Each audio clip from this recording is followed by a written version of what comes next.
இரண்டாம் உலகப் போரில் ஜப்பான் நிறைய அக்கிரமங்களை பண்ணிக்கிட்டு இருக்காங்க. இதை ஒழிச்சு கட்டணும் அப்படிங்கிற காரணத்துக்காக அமெரிக்கா ஜப்பான் மேலே 2 பெரிய அணுகுண்டுகளை வீசுகிறாங்க. அது நடந்த உடனே ஒட்டுமொத்த உலகமே நினைக்குது ஜப்பான் இன்னும் பல தலைமுறைக்கு தலை தூக்க முடியாது அப்படின்னு. ஆனால் அது நடந்து 30 வருஷத்துலேயே அமெரிக்காவுக்கு நிகரான ஒரு நாடாக ஜப்பான் மாறி காட்டுது. ஏதோ ஒரு சில தலைவர்களுடைய பங்களிப்புன்னு இல்லாமல் ஒட்டுமொத்த நாடும் கடினமாக உழைச்சி தான் அந்த இடத்துக்கு வர்றாங்க. ஒட்டுமொத்த நாடுமே கடினமாக உழைச்சிருந்தாலும் கூட 2 பெயர்களை இந்த உலகமும் ஜப்பானுடைய வரலாறும் என்றைக்குமே மறக்க முடியாது. அதில் முதல் பெயர் சோனி கார்ப்பரேஷன், இரண்டாவது பெயர் அந்த சோனி கார்ப்பரேஷனை உருவாக்கின அக்யூமோரிட்டாவினுடைய வாழ்க்கை வரலாறையும் சோனி கார்ப்பரேஷன் எப்படி உருவாகுனது அப்படிங்கிறதையும் இன்றைக்கி வீடியோவில் பார்க்கலாம். நம்ம சேனலுக்கு நீங்கள் புதுசாக இருந்தீங்கன்னா போய் சப்ஸ்கிரைப் பண்ணிக்கோங்க, கூடவே பெல் பட்டனையும் கிளிக் பண்ணிக்கோங்க.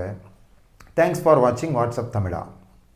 மேட் இன் ஜப்பான் அப்படிங்கிற வாசகத்தை எழுதி எந்த ஒரு ப்ராடக்ட் விற்றாலும் அதை இந்த ஒட்டுமொத்த உலகமுமே கண்ணை மூடிட்டு வாங்கிடுவாங்க. அதுக்கு காரணம் என்ன, முக்கியமான காரணம் என்ன அப்படின்னா அக்யூமோரிட்டா தான். அக்யூமோரிட்டா ரொம்ப வசதியான ஒரு குடும்பத்தில் பிறக்கிறாரு. அப்பா ஒரு மிகப்பெரிய பியர் ஃபேக்ட்ரி வச்சுருக்காரு. அவர் என்ன ஆசைப்பட்டாலும் அவங்க அப்பா அம்மாவால் அதை நிறைவேற்ற முடியும். ரொம்ப சந்தோஷமான ஒரு குடும்பத்தில் தான் பிறக்கிறாரு. ஸ்கூலுக்கு போனாலும் வெளியே எங்கே போனாலுமே இவங்க அப்பா ரொம்ப பெரிய பணக்காரர். இவனுக்கு என்ன வேணாலும் அவங்க அப்பாவால் செய்ய முடியும். இவனுக்கு எந்த ஒரு கவலையும் பிரச்சனையுமே கிடையாது அப்படின்ற டாக்ஸ் தான் வரும். அக்யூமோரிட்டா நான் ஒரு மிகப்பெரிய ஆளாக போகிறேன், மிகப்பெரிய சாதனையை பண்ண போகிறேன், இந்த உலகத்தையே ஜப்பான் பக்கம் திருப்ப போகிறேன் அப்படின்னு சொன்னார்னா, நீ எல்லாம் என்ன சாதிக்க போகிற, உங்கள் அப்பாவே எல்லாத்தையும் சாதிச்சிட்டாருல்ல, நீ போய் அதெல்லாம் அனுபவி அப்படின்னு ரொம்ப டிமோட்டிவேட் பண்ணுவாங்களாம்.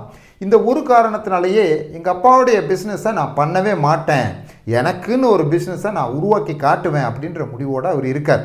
அதனாலேயே பிஸ்னஸை கற்றுக்கணும் அப்படிங்கிறதுக்காக அவங்க அப்பாவோட பிஸ்னஸ் மீட்டிங் எல்லாத்துலேயுமே சின்ன வயசுலேயே அவர் போய் உட்காந்துருவாராம். அவங்க அப்பாவுக்கு ரொம்ப ஹாப்பியாக இருக்கும், பையன் நம்மளோட பிஸ்னஸ் எடுத்து நடத்த போகிறோம் போல இருக்குது, அதனால தான் இவ்வளோ இன்ட்ரெஸ்ட்டாக வந்து உட்காந்துருக்கான் அப்படின்னு நினச்சிக்கிட்டு இருந்தார். ஆனால் அக்யூமோரிட்டாக்கு இருந்த ஆர்வம் பிஸ்னஸ் மேலே தானே தவிர அவங்க அப்பாவோட பிஸ்னஸில் இல்லை. பிஸ்னஸ் மேலே எந்த அளவுக்கு ஆர்வம் இருந்ததோ அதே அளவுக்கு எலக்ட்ரானிக்ஸ் மேலேயும் ஃபிசிக்ஸ் மேலேயும் மேத்தமேட்டிக்ஸ் மேலேயும் ஒரு மிகப்பெரிய காதல் இருந்தது. காலேஜ் முடிக்கிறாரு, நான் ஒரு பிஸ்னஸ் ஆரம்பிக்க போகிறேன் அப்படின்னு போய் அப்பா கிட்ட சொல்கிறாரு. அவங்க அப்பா அதுக்கு ஒத்துக்கலை. அக்யூமோரிட்டா சொல்கிறாரு, கண்டிப்பாக நம்ம இப்போ கொஞ்ச நாள் வீட்டை விட்டு வெளியே போகணும் அப்படின்னு நினைக்கிறாரு. ஜப்பானோட நேவியில் போய் ஜாயின் பண்ணுறாரு. 2ஆம் உலகப் போர் முழுக்க ஜப்பானுடைய நேவியிலே இருக்கார். அப்போ தான் அவருக்கு ஒரு ஃப்ரெண்டு கிடைக்கிறாரு. மசாரா எபுகா அப்படிங்கிற ஒரு நண்பரோட அவருக்கு ஃப்ரெண்ட்ஷிப் உருவாகுது. 2ஆம் உலகப் போர் முடிஞ்சிருது, திரும்ப ஜப்பானுக்கு வர்றாரு. ஜப்பானுக்கு வரும்போது ஜப்பானுடைய நிலைமை எப்படி இருந்ததுன்னா, கிட்டத்தட்ட எக்கானமியே உடஞ்சி போச்சு. நிறைய பேருக்கு வேலை இல்லை, அடுத்த வேலை சாப்பாட்டுக்கே என்ன பண்ணுறது அப்படின்னு பல பேருக்கு தெரியலை. இந்த மாதிரி ஒரு நிலைமையில் சாதாரண ஒரு பர்சனாக இருந்திருந்தால் அப்பா வந்து ஒரு பெரிய பிஸ்னஸ் வச்சுருக்காரு, நல்ல பணம் இருக்குது, அப்படியே செட்டில் ஆயிடலாம் அப்படிங்கிறது தான் எண்ணமாக இருக்கும். ஆனால் அக்யூமோரிட்டா தனக்குன்னு ஒரு பிஸ்னஸை உருவாக்கணும் அப்படிங்கிறதுல ஒரே குறியாக இருந்தார்.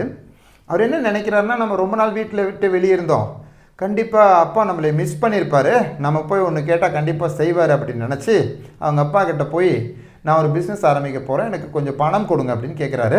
அவங்க அப்பா அதுக்கு, நம்மளுடைய பிஸ்னஸை பார்த்துக்கிறதா இருந்தால் இந்த வீட்டில் இரு, அதை பார்க்க முடியலன்னா இந்த வீட்டை விட்டு வெளியே போய்ட்டு உனக்கு ₹1 கூட கொடுக்க மாட்டேன் அப்படின்னு சொல்லி வெளியே அனுப்பிச்சிடுறாரு. அக்யூமோரிட்டா கையில் கிட்டத்தட்ட 1900 எண் தான் இருந்தது. இதை வச்சு என்ன பண்ண முடியும், ஒரு பாலடைஞ்ச ஒரு பில்டிங் எடுக்கிறாரு. கிட்டத்தட்ட போரில் குண்டுகளால் துளைக்கப்பட்ட ஒரு பில்டிங்.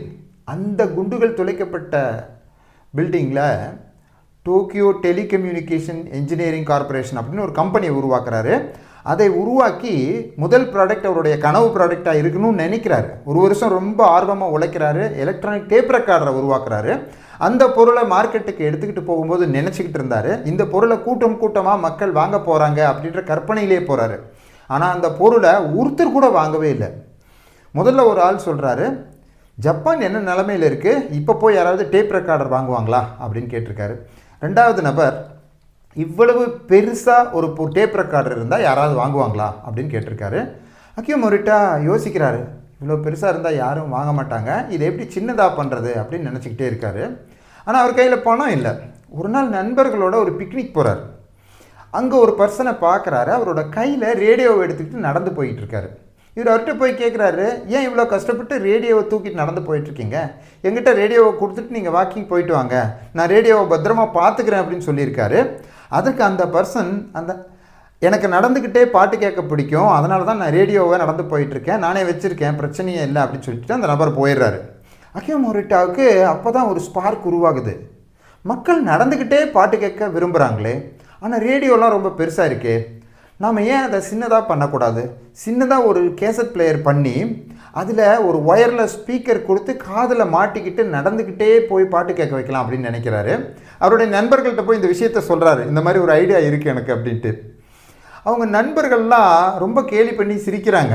உனக்கு ஏதாவது அறிவு இருக்கா, ஒரு தடவை பட்டால் உனக்கு போதாதா, யாராவது காதில் பாட்டு கேட்டுக்கிட்டு நடந்து போவாங்களா, பார்க்குறவங்களாம் பைத்தியக்காரன்னு சொல்ல மாட்டாங்களா, ஒழுங்காக போய் உங்கள் அப்பாவோட பிஸ்னஸே போய் பாரு அப்படின்னு சொல்கிறாங்க.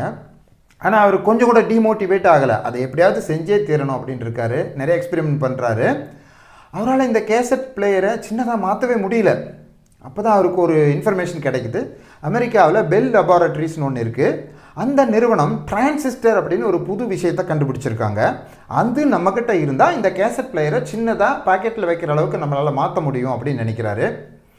பெல் லெபார்டரிஸ்ட்டை போய் அந்த டிரான்சிஸ்டருக்கான காப்பிரைட்டை வாங்குறாரு. அந்த கேசட் பிளேயரையும் சின்னதாக மாற்றுறாரு. சின்னதாக அவர் ஆசைப்பட்ட மாதிரி அதுக்கு ஹெட்ஃபோனும் கொடுக்குறாரு. ஆனால் முதல் நபர் சொன்னது அவருக்கு ஞாபகம் வருது, ஜப்பான் என்ன நிலைமையில் இருக்குது, இப்போ யாராவது ஜப்பானில் இதை வாங்குவாங்களா அப்படிங்கிற விஷயம் இவருக்கு ஞாபகம் வருது. சரி, அமெரிக்காவுக்கே இந்த ப்ராடக்டை விற்கணும் அப்படின்னு முடிவு எடுக்கிறாரு.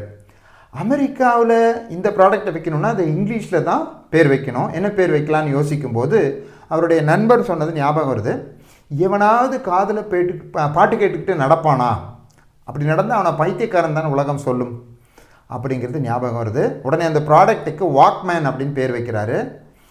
இந்த ப்ராடக்ட் பேரை மட்டும் இங்கிலீஷில் மாற்றினா பத்தாது, நம்ம கம்பெனி பேர் ரொம்ப பெருசாக இருக்குது, அதையும் சின்னதாக மாற்றணும். நம்ம கம்பெனி சவுண்டை வச்சு வேலை பார்க்குது, அது மட்டும் இல்லாமல் மியூசிக்கை வச்சு வேலை பார்க்குது. சவுண்டுக்கு லாட்டினில் வந்து சோனஸ் அப்படின்னு பேர். அதே மாதிரி அப்போ மியூசிக்கில் ஒரு பேண்ட் வந்து சன்னி பாய்ஸ் அப்படின்னு இருந்தது.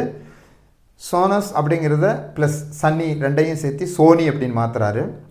இது வரைக்கும் எந்த ஒரு ப்ராடக்டையும் விற்காத அளவுக்கு அமெரிக்காவில் அந்த ப்ராடக்ட் விற்க ஆரம்பிக்குது. அமெரிக்கர்கள் அப்போ தான் ஜப்பானுடைய ப்ராடக்டை ஒரு புது விதமாக பார்க்க ஆரம்பிச்சிருக்காங்க. அது மட்டும் இல்லாமல் அமெரிக்கர்கள் மத்தியில் ஜாப்பனீஸை பற்றி ஒரு புதிய வரவேற்பு வருது. ஒரு ஓட்டிங் எடுக்கிறாங்க. அதில் அமெரிக்கர்கள் கொக்கோ கோலாவோட எங்களுக்கு சோனியை தான் பிடிக்கும்னு சொல்கிறாங்க. நியூயார்க் டைம்ஸில் முதல்ல இடம்பெற்ற ஒரு ஜாப்பனீஸ் ப்ராடக்ட் சோனி மட்டும்தான். 20ஆம் நூற்றாண்டோட தலை சிறந்த பிஸ்னஸ்மேன் அப்படின்னு டைம் மேகசினில் ஒரு ஆர்டிக்கிள் வந்திருந்தது. அதில் இடம்பெற்றிருந்த ஒரே ஒரு அமெரிக்கர் அல்லாத ஒரு பிஸ்னஸ்மேன் யார் அப்படின்னு பார்த்தா அது அக்கியோ மொரிட்டா மட்டும்தான். அக்கியோ மொரிட்டா எப்போவுமே ரொம்ப ஆக்டிவாக இருப்பாராம். அவருடைய 60வது வயசில் கூட ஸ்கூபா டைவிங், சர்ஃபிங், டென்னிஸ் இந்த மாதிரி விளையாட்டெல்லாம் விளையாடிக்கிட்டு இருப்பார். அப்படி அவருடைய 72வது வயதில் டென்னிஸ் விளையாடும்போது அவருக்கு பக்கவாதம் வந்துடுது. இதுக்கப்புறம் சோனி கார்பரேஷனில் இவரால் பார்த்துக்க முடியாதுங்கிறதுனால நம்ம கம்பெனியை இன்னொரு ஆள்கிட்ட விட்டு கொடுக்கணும் அப்படின்னு நினைக்கிறாரு. அதுக்கு அவர் தேர்ந்தெடுத்த ஆள் யாருன்னா, அவர் முதல்ல டேப் ரெக்கார்டரை வியாபாரம் பண்ணும்போது அதை வாங்கி அது குவாலிட்டி சரியில்லை அப்படின்னு ஒருத்தர் கடிதம் எழுதியிருந்தாராம். அந்த நபர்கிட்ட தான் தன்னுடைய கம்பெனியவே கொடுக்குறாராம். முதல்ல அவருடைய ப்ராடக்ட் பெருசாக இருக்குதுன்னு சொல்லும்போது அது சின்னதாக மாற்றினார். ஜப்பானில் எவன் இந்த ப்ராடக்டை வாங்க போகிறான் அப்படின்னு சொல்லும்போது அமெரிக்காவில் கொண்டு போய் அதை விற்றார். காதில் மாட்டிக்கிட்டு நடந்த எல்லோரும் பைத்தியக்காரன்னு சொல்லும்போது கூட அதை இம்ப்ளிமெண்ட் பண்ணினார். தன்னுடைய கம்பெனியினுடைய ப்ராடக்டை குறை சொன்ன ஒரு நபர்கிட்டையே தன்னுடைய கம்பெனியை கொடுத்தாரு. அக்கியோ மொரிட்டாக்கிட்ட இருந்து நம்ம நிறைய பாடங்களை கற்றுக்க வேண்டியிருக்கு. ஆனால் ஒரே ஒரு பாடம் தான் கற்றுக்குவேன் அப்படின்னு நம்ம நினச்சோம்னா இந்த ஒரு பாடமாக தான் இருக்கணும். நம்மளோட வாழ்க்கையில் நம்மளை பார்த்து குறை சொல்கிறவங்க தான் நம்மளை முன்னேற்றிக்கிட்டு இருக்காங்க அப்படிங்கிறது தான் அந்த பாடம். அக்கியோ மொரிட்டா அவருடைய வாழ்க்கை வரலாறை பயோகிராஃபியாக மேட் இன் ஜப்பான் அப்படின்ற பேரில் எழுதியிருக்காரு. அது மட்டும் இல்லாமல் நெவர் மைண்ட் ஸ்கூல் ரெக்கார்ட்ஸ் அப்படிங்கிற உன்னுடைய வெற்றிக்கும் உன்னுடைய ஸ்கூல் ரெக்கார்ட்ஸுக்கும் எந்த சம்மந்தமுமே இல்லை அப்படிங்கிற ஒரு வாதத்தையும் புத்தகமாக எழுதியிருக்காரு. இந்த 2 புத்தகத்தையும் நீங்கள் டீட்டெயிலாக படிச்சிங்கன்னா இன்னும் நிறைய விஷயங்கள் தெரியும். இந்த வீடியோ உங்களுக்கு பிடிச்சிருந்ததுன்னா போய் உங்கள் friends, family and if you are a teacher or a professor share with your students. Thanks for வாட்சிங் WhatsApp Tamizha. See you in next video.